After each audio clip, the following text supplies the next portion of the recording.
Good afternoon, or should I say evening, morning. Morning? At any rate, I am the Game Master. Pleased to make your acquaintance. Before we begin, there is something I must tell you. You see, my job is to draw you into this world with my voice and cards, which is why I believe it best for you to play with the sound on. In fact, I insist on it. However, as you can see, my voice is subtitled, so you can always read along as well. Now then, are you ready? Let's begin.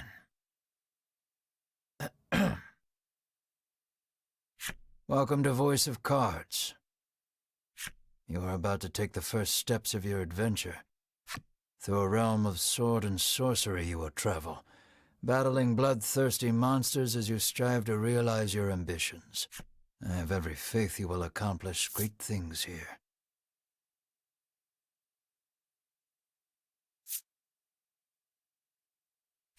I am merely a witness to your exploits. Now then, your departure draws nigh. May your journey be a safe one.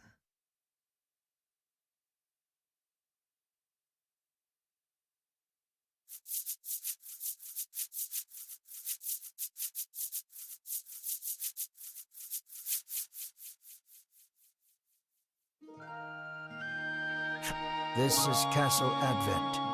Queen Nilla reigns over the kingdom from within its walls. 3 white-clad adventurers have gathered here at the Queen's summons. Present yourselves, O faithful of the Ivory Order.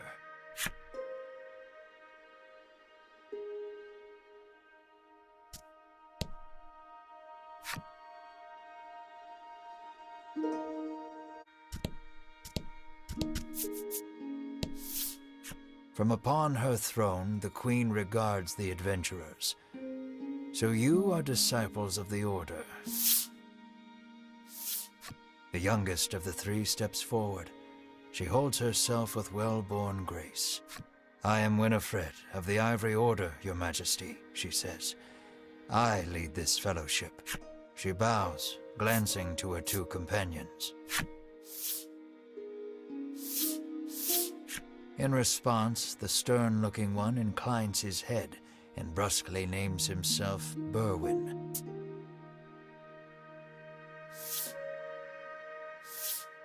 The older man is the picture of courtesy as he genuflects and introduces himself as Hedwyn. It is these 3 our story follows today. The Queen acknowledges the fellowship with a nod. In a soft voice, she explains her errand. Someone has stolen the royal treasure. I bid you reclaim it. Under normal circumstances, I would entrust this to my soldiers, but I do not wish to spread thin my forces with the recent monster troubles. It seems the troubled queen has judged she can entrust this matter to none but the Ivory Order, beloved of the people and unmatchable in battle. It is our honor to serve you, Your Majesty, and thus the quest falls to the Fellowship. Short of any clues that could lead them to the culprit, however, they press the Queen for further information.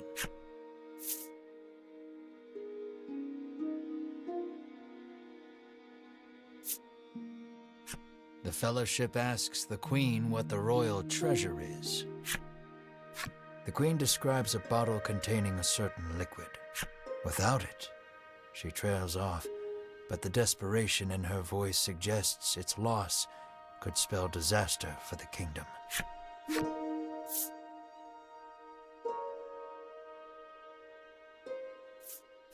Usually, one would expect recompense for this sort of undertaking.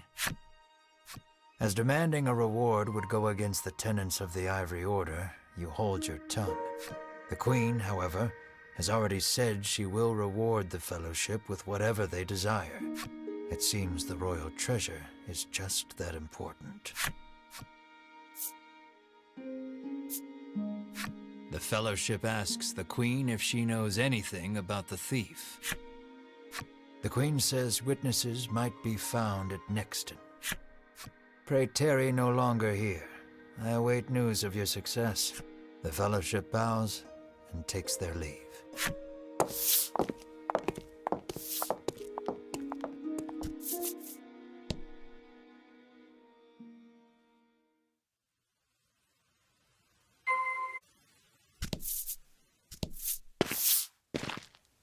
We can waste no time finding the treasure.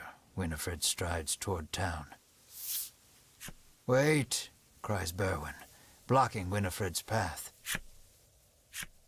A monster. You dare stand in our way? Hedwyn scowls at the foul creature. It lunges at the Fellowship.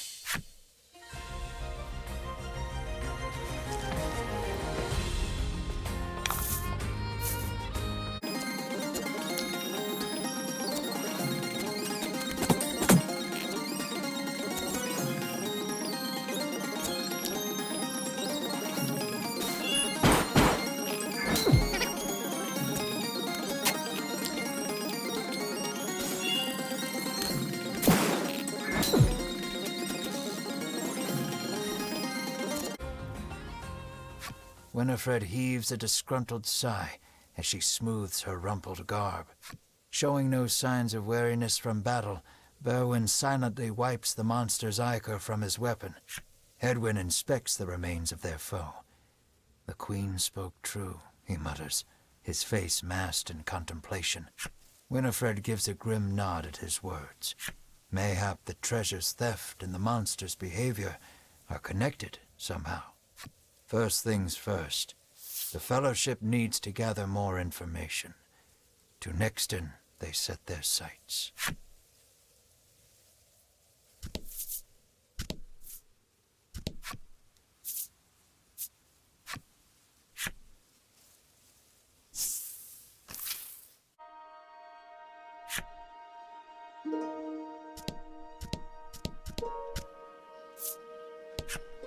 I'm too scared to leave town with all those monsters out there, the woman sighs.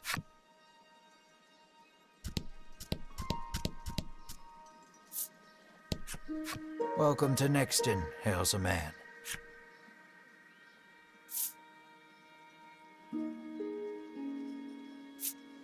The man doesn't respond to any question except to parrot back his original greeting.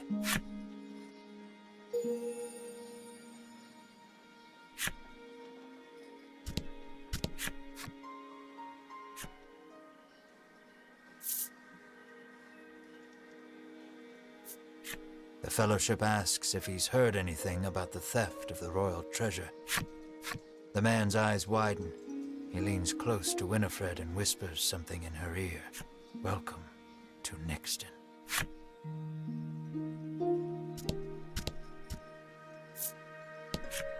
The man helpfully advises you take the opportunity to purchase equipment and curatives while you are in town.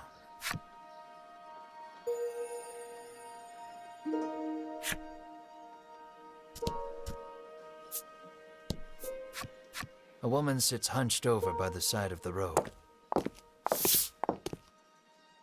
Upon catching sight of the Fellowship, she calls out for their aid.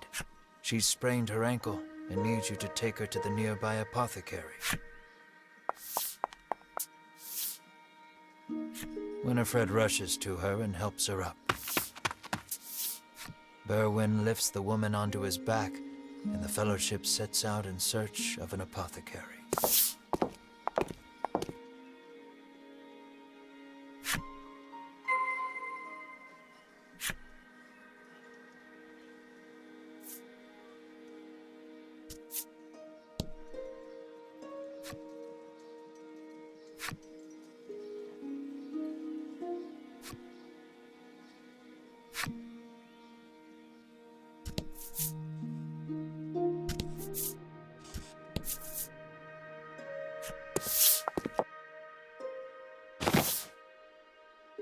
You arrive at the apothecary.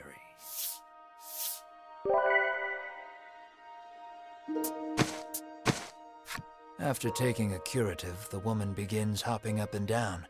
Nothing holds a candle to Ivory Order medicine, she beams. She turns to the Fellowship, her eyes widening in surprise. You three. It seems she's only now realized the Fellowship are disciples of the Ivory Order. The woman takes each of their hands in turn, thanking them for their service. The Ivory Order is famous for providing medical supplies throughout the realm, and indeed the wider world. Every smile the Order brings to someone's face makes Winifred proud to be a disciple.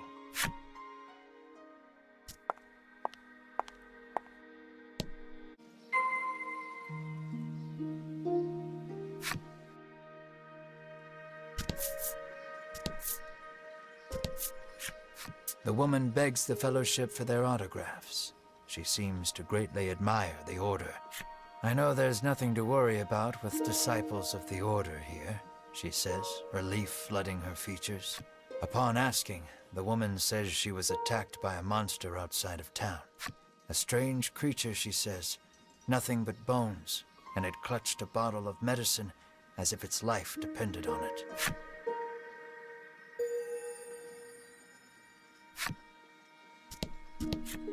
The man claims he saw a suspicious someone leaving the castle grounds carrying what looked to be a medicine bottle. He didn't get a good look at their face, but says they were nothing but skin and bone. The Fellowship thanks the man for the useful information.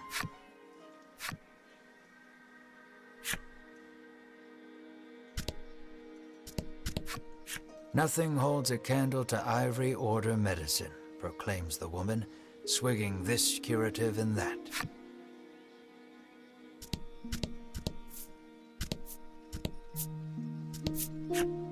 Apparently, there's a monster lurking around the outskirts of town stealing medicine, and only medicine.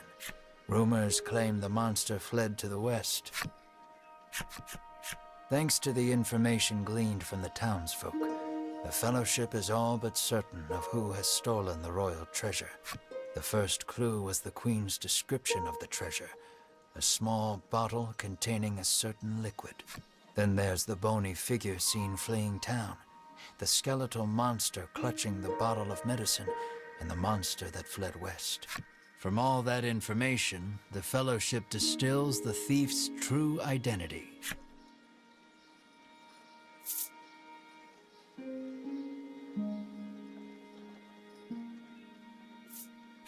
The scrawny street urchin, intones Berwin.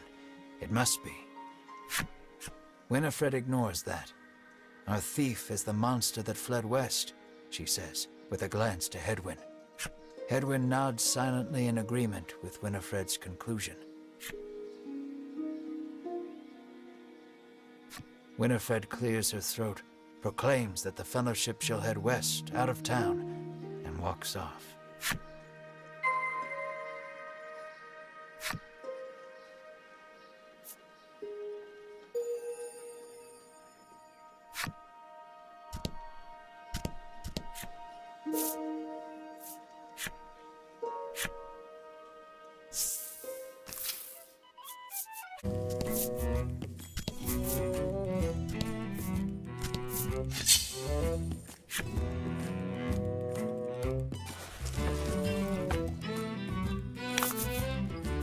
And fight.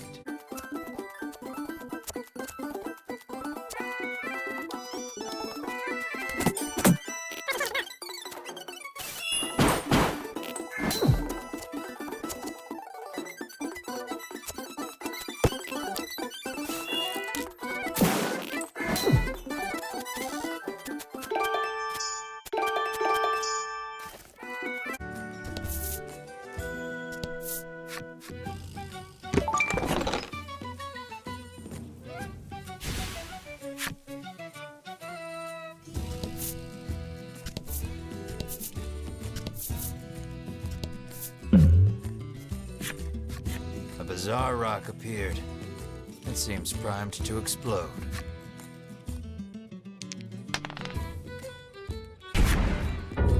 The bizarre rock transformed into an aqua rock. The only way out of this fight is through it.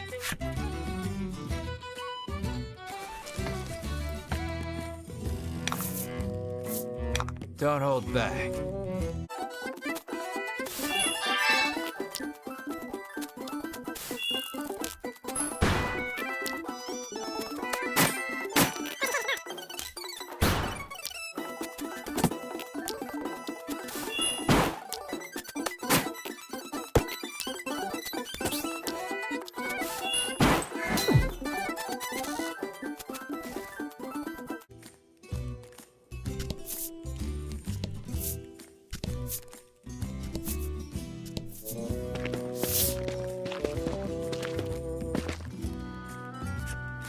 Fellowship moves westward, only to be unnerved by the sight of a human figure moving through the trees. The presence of large packs suggests a traveler.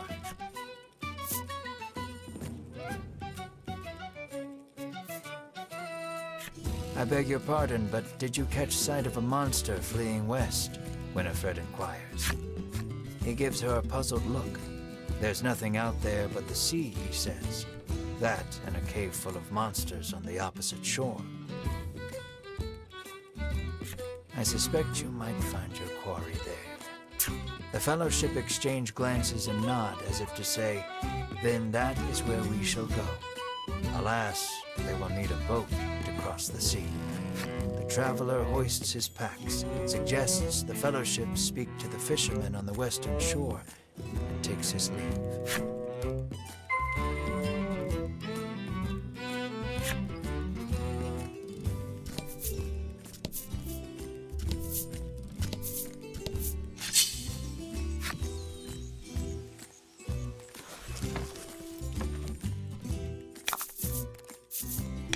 Let's do this.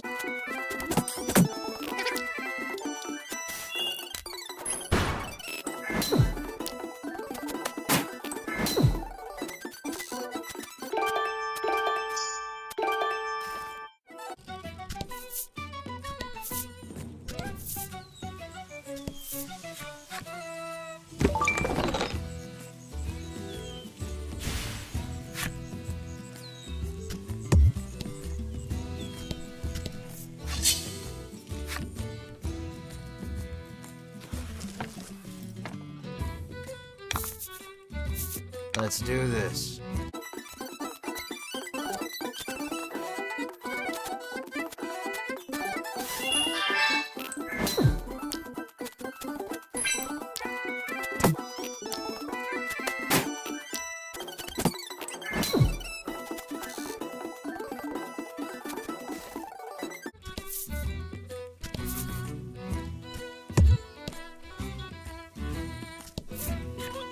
The Fellowship comes upon an anchored ship.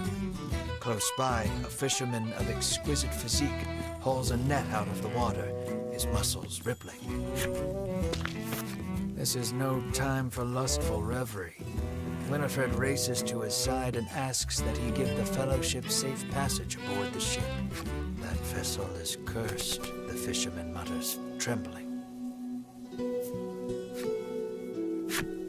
Night after night, it leaves port without a soul aboard, headed I know not where. Come morning, it is once again anchored here. This, to the fisherman's mind, is the result of a curse. His head drops into his hands. With but a single dispeller, I am certain I could lift it and sail away. Alas, the Fellowship find themselves without any dispeller. They resolve to return to Nexton and find some.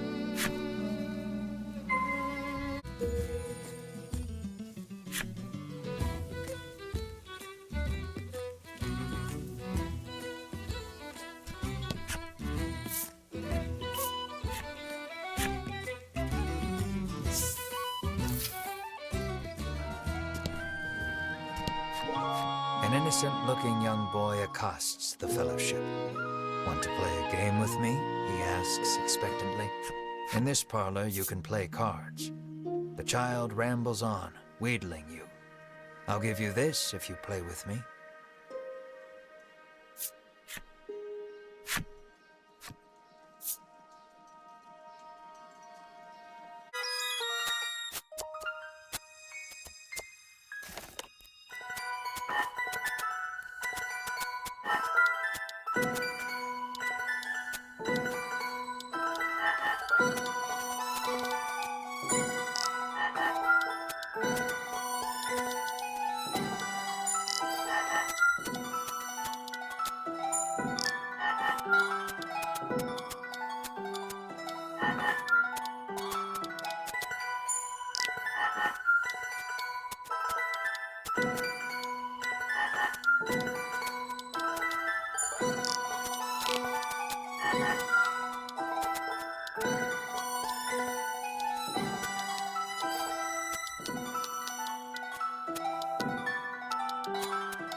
Thanks for playing, the boy squeals. He hands over the medicine bottle as promised.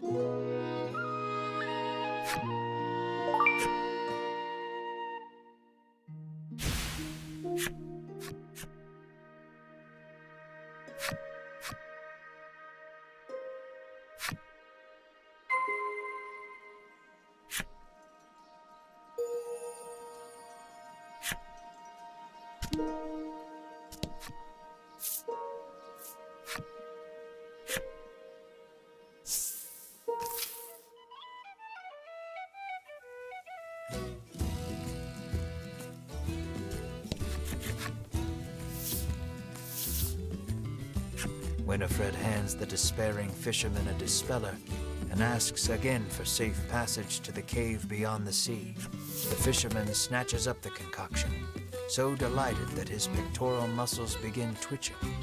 The Fellowship politely ignores this fact. He opens the bottle and proceeds to douse the ship.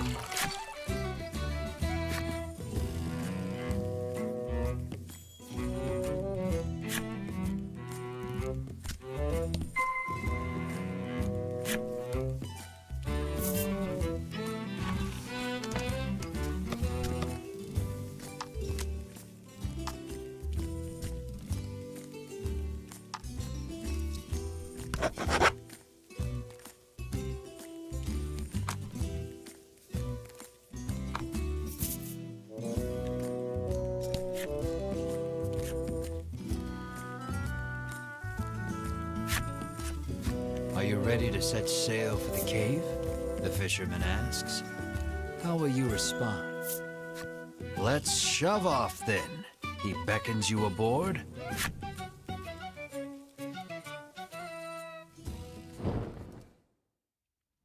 The Fellowship arrives at the mouth of a dank cave, its damp, rocky expanse threatening to swallow them. Monsters could come pouring out at any moment. The fisherman has anchored the ship in the cove. Come back here when you're ready to return to the mainland, he says.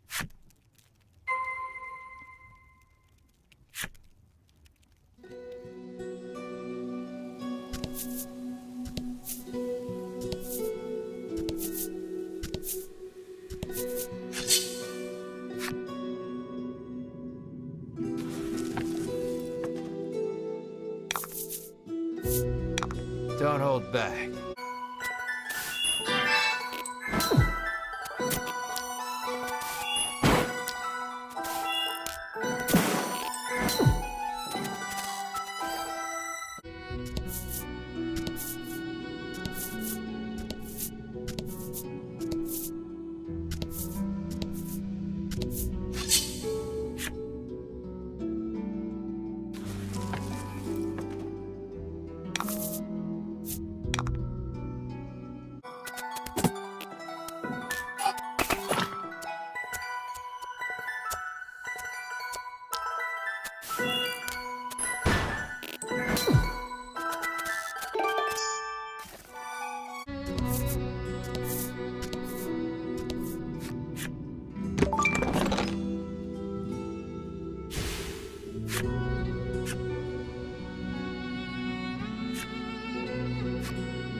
The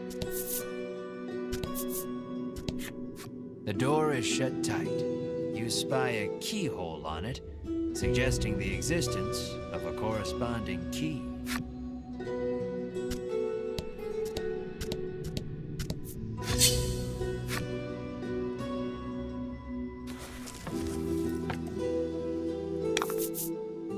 About the enemy.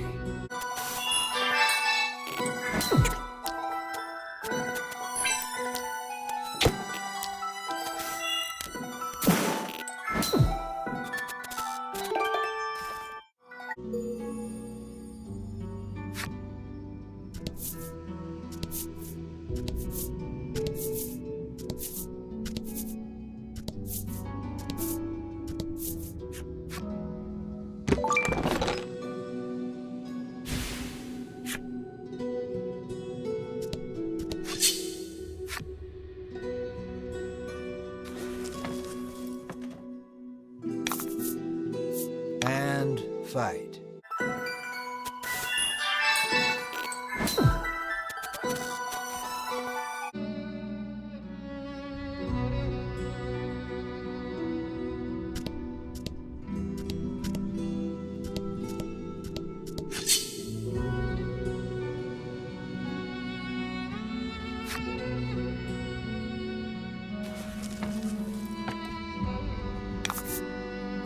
And fight.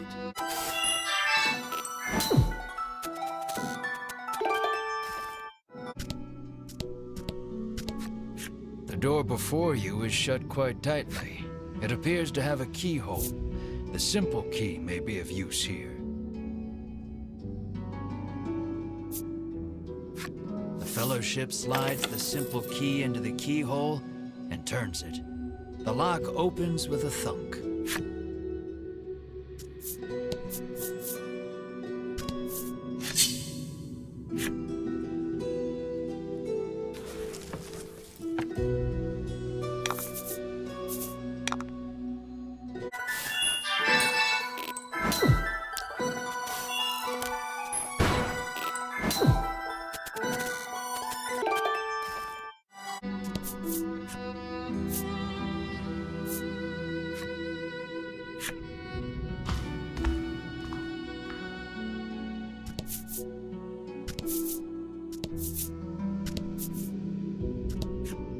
An iron door towers before you. It has rather conspicuous handles.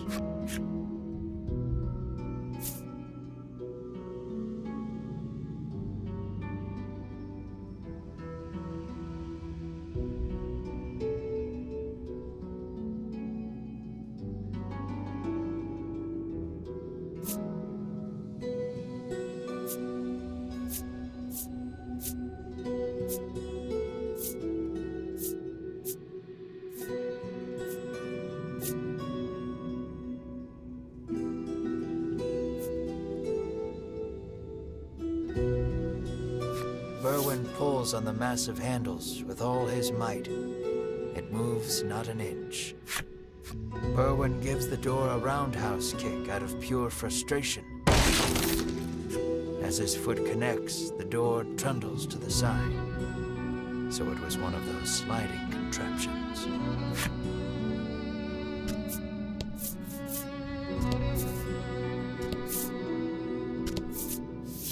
Something leaps out at the Fellowship from the darkness. Winifred deftly parries the attack with her staff. Edwin looks fondly at Winifred, only to have his reverie interrupted by Berwin's cry of, "It's coming back."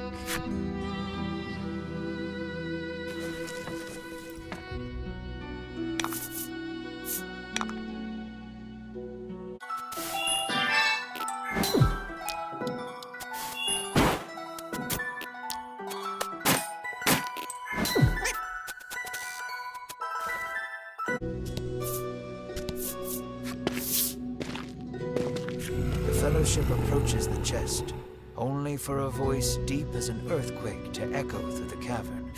"You shall not have it," a voice growls. The Fellowship warily eyes their surroundings as several somethings leap out of the shadows.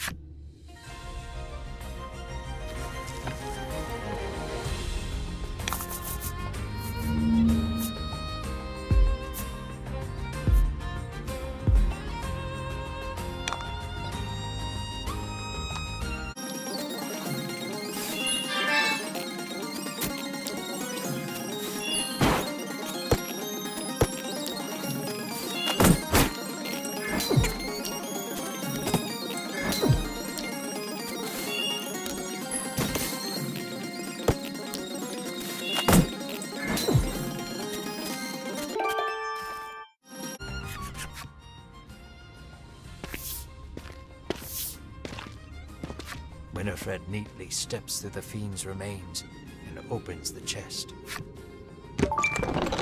Inside is what appears for all the world to be an ordinary medicine bottle. At last, the royal treasure is in safe hands once more, Hedwyn sighs. Winifred and Berwin nod in agreement. Treasure in hand, the Fellowship exit the cave, exulted. In time, the Fellowship find themselves before the Queen once more. They offer her the retrieved treasure. As reward for the arduous task of returning our prized possession, I bid you name anything you desire, she proclaims. She is positively beaming and seems prepared to shower the Fellowship with riches, whether they demand them or not. But at that moment, a massive roar, the likes of which had never been heard before, shakes the entire castle. As the roar recedes, one of the royal guard, pale as a sheet, bursts into the royal hall. He struggles to gather his breath. Just now, over the castle, a dragon, he pants to Queen Nilla. A dragon. So the great evil has returned.